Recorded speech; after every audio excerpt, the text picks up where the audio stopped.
Bonjour à tous. Aujourd'hui, c'est un jour spécial. C'est donc les membres du département santé qui interviennent.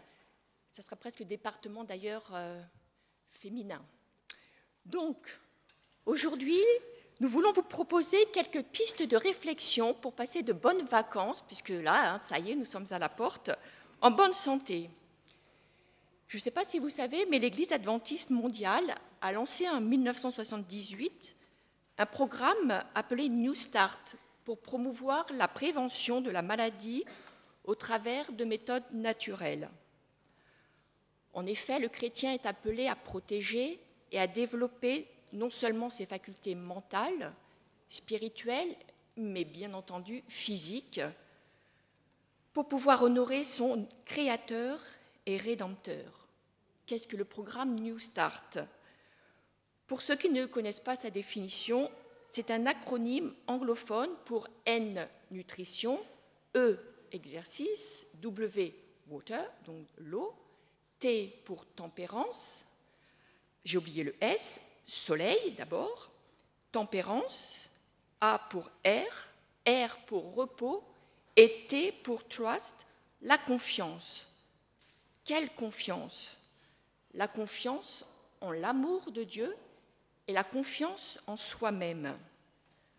Au verset 31 que Juanita vient de lire, au verset donc 31, Jésus ne dit pas « tu aimeras ton prochain comme tu aimes Dieu », mais précise d'aimer son prochain comme soi-même. Une parole d'ailleurs qui n'a pas été inventée par Jésus puisqu'elle existait déjà très longtemps avant qu'il ne vienne sur terre, puisqu'on la trouve dans Lévitique, pour ceux qui veulent la référence, chapitre 19, verset 18. Aimer son prochain comme soi-même induit donc s'aimer soi-même. Mais qu'est-ce que s'aimer soi-même ? Nous aborderons donc cette question sous l'angle de l'estime de soi et nous développerons les thèmes que sont l'intimité, la conscience, la spontanéité et la liberté de choix. Tout d'abord, l'intimité. Comment peut-elle être définie ? L'intimité peut être définie comme la capacité d'être dans l'expression et le ressenti authentique de ses émotions et de ses sentiments. Les spécialistes disent que la notion de l'intime émerge avec le christianisme. Dans l'évangile de Jean, chapitre 14, verset 11, Jésus dit « Croyez en moi, je suis dans le Père, et le Père est en moi. » Être dans l'autre, c'est donc une façon de dire que le mur entre l'un et l'autre s'est levé, ce qui donne cette ouverture vers l'infini, vers l'intime. Et Jésus, passionné des autres, n'a jamais cessé de prendre un temps d'intimité avec son Père. Souvenez-vous, avant même le début de son ministère public, il se retire dans le désert pour préparer l'annonce du royaume et l'annonce de la bonne nouvelle du salut. Matthieu 4, 1, 11. L'appel des 12 disciples est précédé d'une retraite dans la montagne durant toute une nuit. Luc 6, 12. Après avoir guéri des malades, chassé des démons, parlé devant des foules nombreuses, on le voit constamment dans les évangiles s'éloigner afin de se ressourcer dans le silence et la prière. On aurait pu penser que le Fils de Dieu n'avait nul besoin d'exposer ses troubles, ses craintes, ses perplexités. Au contraire, toutes ces activités sont précédées de longs moments d'intimité avec son Père. Nous ne sommes pas appelés à vivre pour autant dans la solitude ou retirés du monde dans lequel nous vivons, mais Dieu nous demande de prendre du temps avec lui pour l'écouter. Quelles que soient nos nombreuses activités professionnelles et bientôt vacancières, réapprenons à nous asseoir aux pieds de Jésus comme s'asseyait Marie. Lorsque Jésus et ses disciples arrivent et s'installent dans la maison de Marthe, Marie s'assied aux pieds du Seigneur pour écouter sa parole. Marthe est aussi disciple de Jésus. Elle en témoigne, Jean 11, verset 27. « Seigneur, je crois que tu es le Christ, le Fils de Dieu qui devait venir dans le monde. » Aurait-elle aimé s'installer aussi, comme sa sœur, aux pieds de Jésus et passer du temps à écouter Jésus ? Le texte de l'Évangile, vous pourrez le relire dans Luc, n'en parle pas du tout. Mais elle sait qu'il y a beaucoup à faire, beaucoup de choses à préparer pour 13 personnes. 13 personnes qu'elle accueille, et ce sont des hommes en pleine force de l'âge, et ils viennent de marcher beaucoup. Elle est donc tiraillée dans tous les sens, et ça commence à bouillir en elle. Il est peut-être facile d'imaginer ce qu'elle dit en elle-même, un petit peu les lèvres pincées. Et puis alors après, là, on sent la tension monte et la frustration déborde. « Seigneur, cela ne te fait-il rien que ma sœur me laisse seule à faire le service ?» Et notez qu'elle n'attend même pas la réponse de Jésus. Elle rajoute « Dis-lui donc de m'aider ». Comme toujours avec Jésus, sa réponse est désarmante et surprenante, surtout pour Marthe. « Marthe, Marthe, tu t'inquiètes et tu t'agites pour beaucoup de choses. Une seule chose est nécessaire. Marie a choisi la bonne part qui ne le sera point ôtée. » Dès le moment où Jésus entre dans une maison, c'est-à-dire dans une vie, l'homme ne peut pas rester inactif. Jésus veut bien entendu notre service et Marthe a raison de faire de son mieux pour l'assister. Elle n'a pourtant pas l'approbation de Jésus lorsque celle-ci se plaint de Marie qui ne l'aide pas. Je dirais même que c'est un reproche qui lui est adressé. Quand Jésus entre et parle, la première réaction est l'écoute, la seconde, l'action. Jésus vient comme celui qui, par sa parole, commence à aider les autres, afin de les rendre capables de donner, de servir et de le servir à leur tour. Toute œuvre, quelle qu'elle soit, doit être précédée d'une intimité avec le Maître. S'il en était autrement, il ne viendrait pas comme celui sur lequel nous devons nous décharger de tous nos soucis. Il dit « Venez à vous ». Il dit « Venez à moi, vous tous qui êtes fatigués et chargés, et vous trouverez le repos pour vos âmes. » Je laisse maintenant la deuxième intervention à l'INSEE.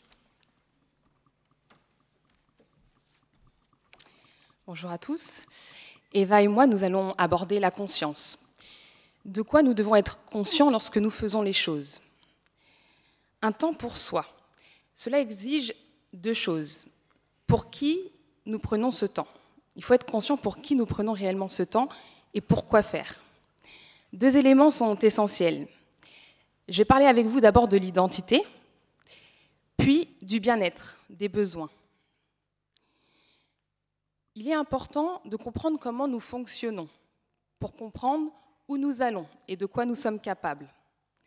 L'identité, elle est modelée par plusieurs influences, familiales, sociales, spirituelles. Et ces influences, elles vont nous permettre de nous construire tout au long de notre vie. Elles vont notamment nous guider dans nos choix. Et nous savons que les choix que nous faisons sont déterminants. Pour qu'ils soient efficaces, ils doivent être éclairés. Alors comment faire cela?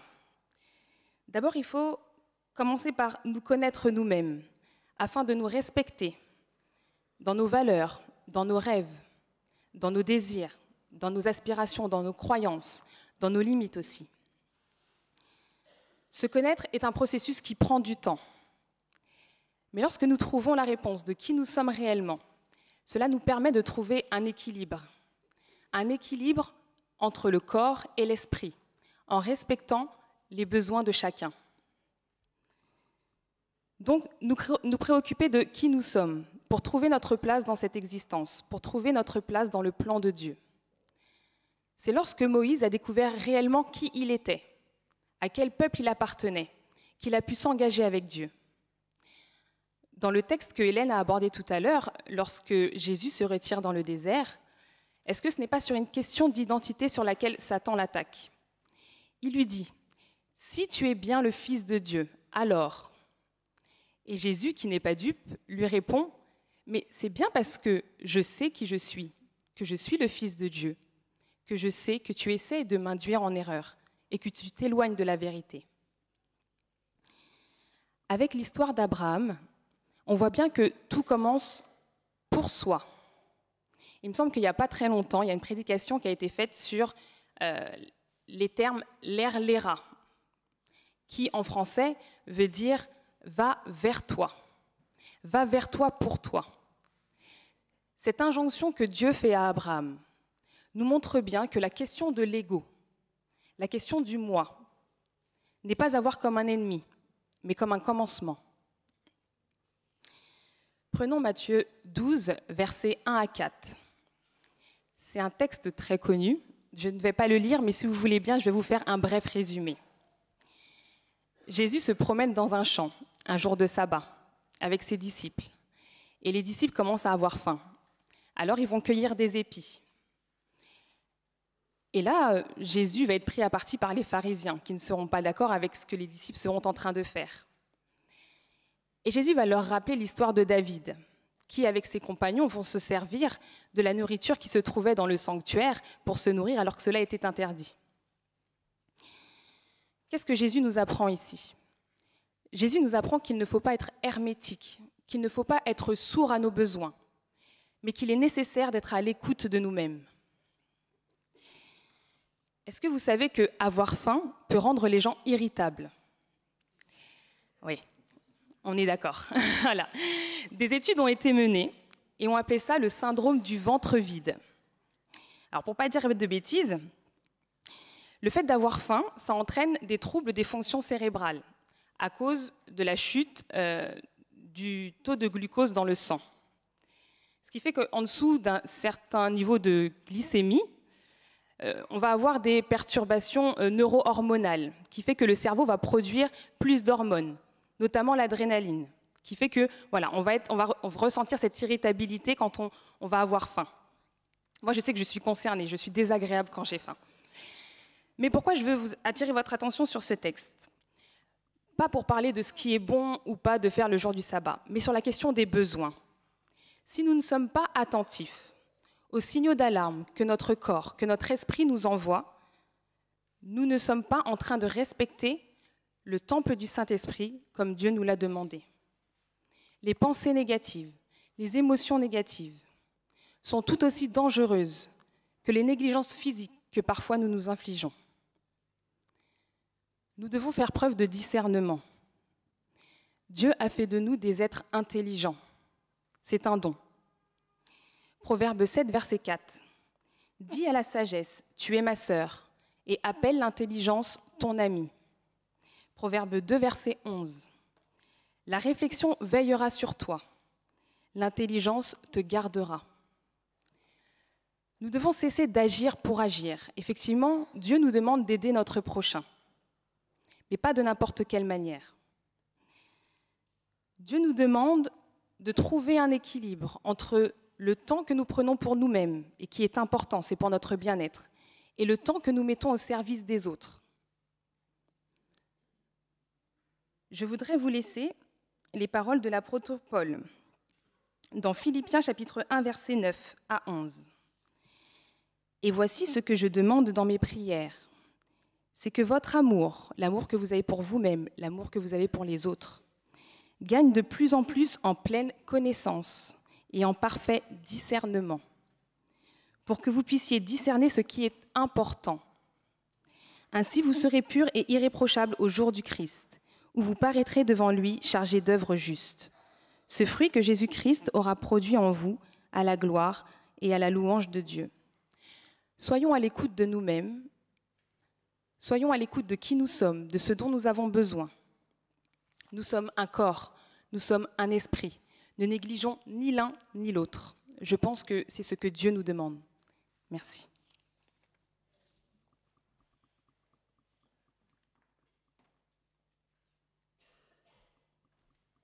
Bonjour à toutes et à tous.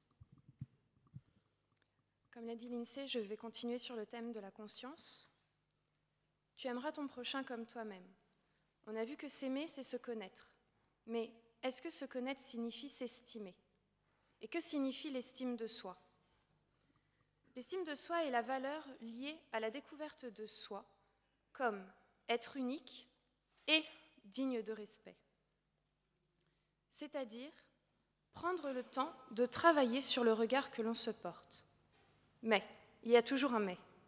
Le regard que l'on se porte est également toujours obstrué par le regard que les autres portent sur nous.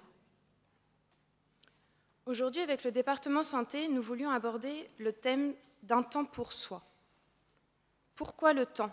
Quel est son lien avec le bien-être?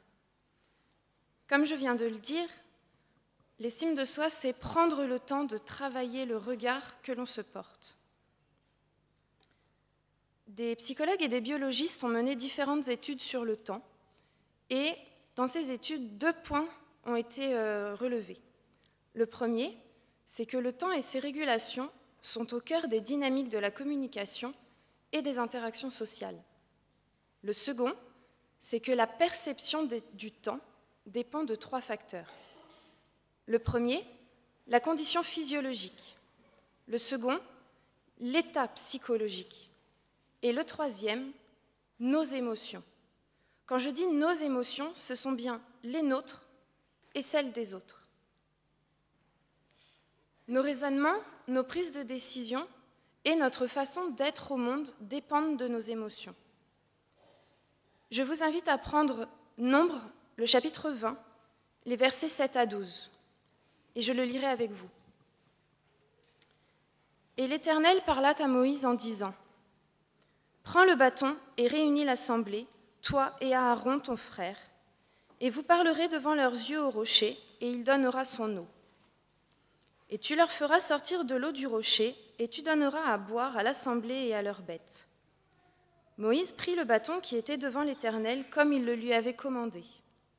Et Moïse et Aaron réunirent l'assemblée devant le rocher, et il leur dit : « Écoutez, je vous prie, rebelles, est-ce que nous vous ferons sortir de l'eau de ce rocher ? » Et Moïse leva sa main et frappa le rocher avec son bâton 2 fois. Et il en sortit de l'eau en abondance, et l'assemblée but, ainsi que leurs bêtes. Et le verset 12. Et l'Éternel dit à Moïse et à Aaron : « Parce que vous ne m'avez pas cru pour me sanctifier aux yeux des fils d'Israël, à cause de cela, vous n'introduirez pas cette assemblée dans le pays que je leur ai donné. » Pourquoi ce texte m'intéresse particulièrement ? On peut voir ici que le peuple d'Israël est qualifié de rebelle. Si on remonte un peu plus tôt dans la Bible, on peut voir que Moïse a dû faire face, entre autres, à une nouvelle épreuve que le peuple a pu lui soumettre, à savoir, un homme dénommé Corée a poussé une partie du peuple à se révolter contre Moïse, à se révolter également contre sa légitimité en tant que leader du peuple. Imaginez un peu la situation. Vous avez un certain nombre de personnes autour de vous, vous êtes pour X ou Y raison en train de le guider, et vous l'entendez systématiquement en train de vous critiquer, de critiquer vos choix, de critiquer la situation, tout le temps dans un état d'esprit négatif. Ce parasitage émotionnel va pousser Moïse à fauter. Alors, involontairement, d'accord, mais il va désobéir à Dieu. Cependant, attention, une émotion négative peut tout de même être bénéfique pour la personne. Je m'explique. Si nous prenons Luc, le chapitre 19, les versets 45 et 46, je vais également vous les lire. Jésus est rentré à Jérusalem et il entre dans le temple.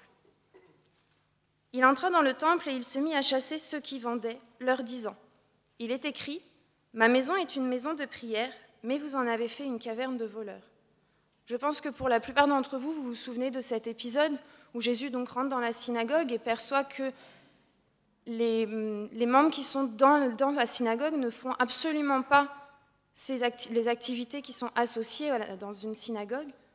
Néanmoins, la colère de Jésus ici n'est absolument pas néfaste. Pourquoi ?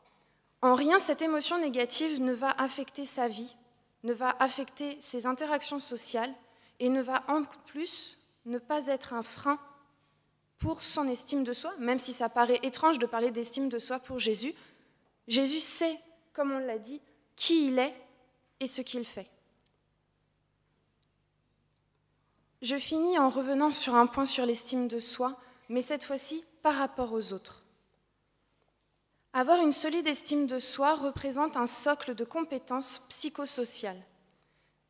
Elles sont nécessaires pour aller à la rencontre de l'autre, mais elles sont aussi nécessaires pour lui donner sa confiance, pour lui ouvrir son cœur et surtout pour persévérer dans le lien. C'est assez connu, une personne avec peu d'estime d'elle, peu de confiance en elle, aura du mal à aller vers les autres. S'aimer soi signifie donc aimer l'autre. Je vais vous laisser avec un dernier petit point, un petit exercice que je vous propose de faire à l'occasion, chez vous, cet après-midi ou dans la semaine. Je ne me trompe pas, je dis bien, écoutez votre petite voix malveillante. Cette petite voix qui vient toujours vous tarauder, qui toujours vous êtes en train de vous dire « je ne suis pas assez bien, je ne fais pas ceci comme il faut ». Écoutez cette voix-là. Pas pour qu'elle prenne le dessus, loin de là, mais pour apprendre à la mettre à distance. Et faites ce petit exercice. Repérez et écrivez 3 phrases malveillantes à votre égard, jugement ou dénigrement. Ensuite, une fois que vous les aurez écrites, repérez-les et nuancez-les, chacune d'entre elles. Et une fois que vous les aurez nuancées, écrivez 3 phrases bienveillantes à votre égard. Car n'oublions pas, la vie est un jeu de compromis et d'adaptation entre notre temps, le temps des autres et le temps qu'égrène la pendule. Merci.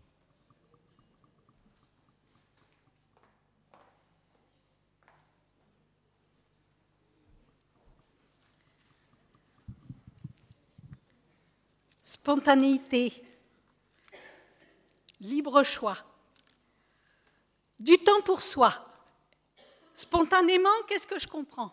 Ah ben, du temps libre, des vacances, super. Puis-je en disposer comme je le sens, comme j'en ai besoin, comme je le veux? Ai-je de la marge à l'inventivité, à la création et aux activités différentes? Voilà de quoi me réjouir. J'ai un potentiel temps, un potentiel physique. Que vais-je en faire? Je vais pouvoir voyager, me reposer, visiter des amis, étudier, travailler si je veux, et manger. Tout cela sachant que tout est permis, mais tout n'est pas utile, nous rappelle l'apôtre Paul dans 1 Corinthiens 6, 12 et 10, 23. Dans ce texte, ça concernait l'alimentation sacrifiée aux idoles. Mais la recommandation, juste après, c'est ne pas être en scandale. Soit que nous mangions, soit que nous buvions, soit que nous fassions quelque autre chose, comme les divertissements, la musique, du temps passé avec les médias ou sur les réseaux sociaux.